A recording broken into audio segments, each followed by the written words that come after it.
খুব ভালো লেগেছে আমার। ভারতের প্রধানমন্ত্রী মোদির সাথে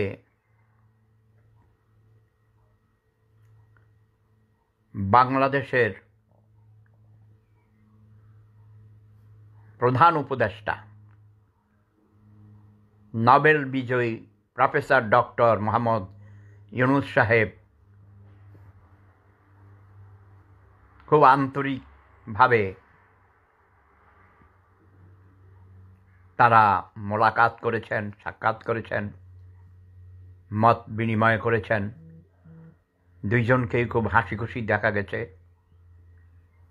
এটা আমাদের পাক বাংলা ভারত উপমহাদেশের রাজনীতিতে একটা অনেক বড় মাইল ফলক। হাঁটু আপার খবর কি? হাঁটু আপার জায়গায় আমি হলে ওই সময় চলে যাওয়াটা দরকার ছিল, কিন্তু আমি চলে আসতাম। আমি এসে নিজেই সারেন্ডার করতাম গণ আদালতে, বুঝছো?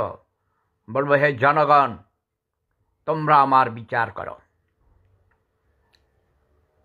পালিয়ে থেকে লাভ নেই। হাঁটু আপা পালিয়ে থাকা মোটেই উচিত নয়।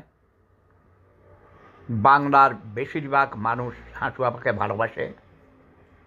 হাঁটু আপার উচিত এখন দেশে এসে বিচারের সম্মুখীন হওয়া। যারা আওয়ামী লীগ করে ওরা হলো পিছে ঘেউ ঘেউ ঘেউ ঘেউ করে, তাদের সাহস নেই। তারা কেউ হাঁটু আপার জন্য জীবন দিতে আসবে না, বুক পেতে দিতে যায়নি, তাই না?